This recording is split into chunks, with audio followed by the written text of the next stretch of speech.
Salam kasih di dalam Yesus Kristus yang memberkahi kita dengan berbagai keadaan yang membuat kita bersyukur pada hari ini.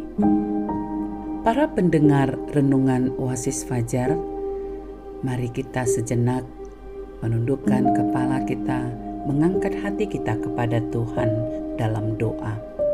Bapa di sorga, Engkau yang memberikan damai sejahtera bagi kami, sehingga kami dapat menikmati hidup yang penuh dengan damai sejahtera-Mu.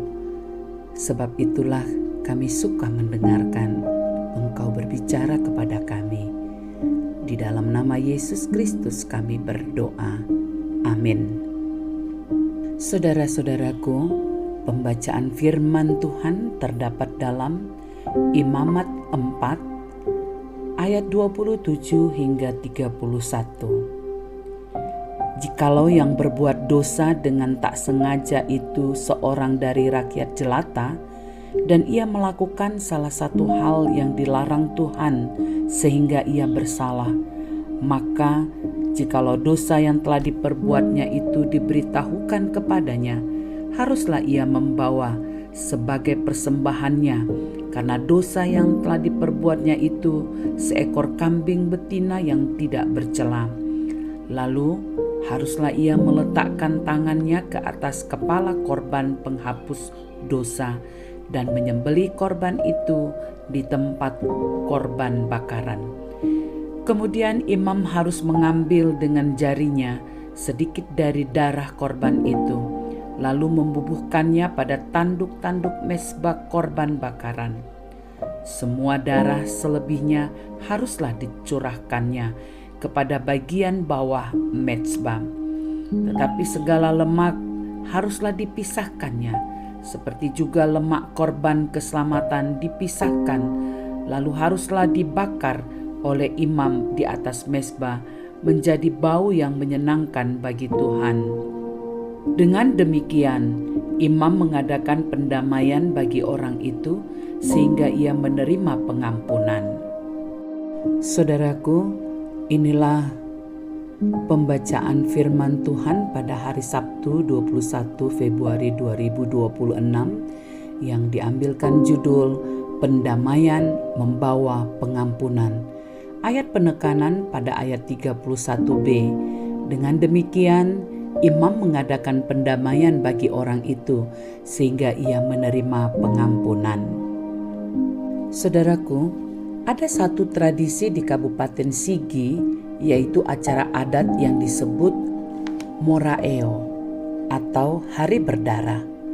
Hari yang ditentukan untuk penyelesaian perkara bagi kedua orang yang telah melakukan dosa, bersama seluruh lembaga adat dan keluarga, yang ditandai dengan pemotongan hewan sebagai simbol pendamaian, karena darah hewan yang disembelih dipercaya akan membersihkan, membereskan, dan mendamaikan dari dosa. Daging hewan yang telah disembelih akan dibagikan kepada seluruh peserta rapat, dan daging yang dibagikan tidak boleh dimakan oleh anak-anak yang belum menikah, dengan alasan supaya dosa yang sama dari kedua orang yang berperkara tidak menimpa mereka. Pengalaman di atas merupakan gambaran bahwa sebelum kita menerima Kristus, maka darah hewan dipercaya sebagai pendamaian yang membawa pengampunan dosa. Namun, saat ini jika seorang berbuat dosa, maka Kristuslah pendamaian dan segala dosa yang dapat membawa kita kepada pengampunan. Ayat bacaan kita hari ini menjelaskan bagaimana hukum tentang penghapus dosa dan cara mempersembahkan korban persembahan tersebut, karena ada perbedaan bagi rakyat jelata dan seorang pemuka. Tujuan dari korban penghapus dosa ini adalah supaya terjadi pendamaian yang membawa pengampunan terhadap orang berdosa. Sebab orang miskin dan kaya, dosa disengaja ataupun tidak disengaja, semuanya harus membawa korban penghapus dosa dan sama-sama berhak untuk datang kepada Kristus. Hampir setiap saat kita melakukan kesalahan yang berakibat dosa yang secara sengaja maupun tidak sengaja. Kita tentu membutuhkan pengampunan atas dosa-dosa kita.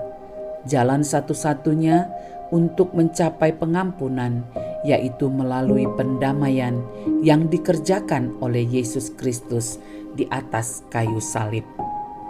Hanya Yesus, Anak Allah, yang layak menjadi korban penghapus dosa, sehingga jalan pendamaian untuk membawa pengampunan dosa kita bukan lagi darah korban hewan apapun, tetapi hanya darah Kristus yang tercurah di kayu salib. Itulah yang layak sebagai korban yang membersihkan dan menghapus segala dosa kita, karena Kristuslah Imam Agung dan sejati. Penegasannya, untuk menjadi saksi Kristus, maka datanglah kepada Dia sebagai Imam Agung, supaya didamaikan dan layak menerima pengampunan. Saudara-saudaraku, mari kita berdoa. Ya Bapa, ampuni dosa-dosa kami, supaya dosa itu tidak menjadi penghalang hidup kami untuk menjadi saksi-Mu. Demi Yesus Kristus. Amin. Para pendengar Renungan Oasis Fajar, demikianlah uraian dari firman Tuhan yang dibuat dalam renungan yang sudah memberkati kita semua. Tuhan memberkati. Amin.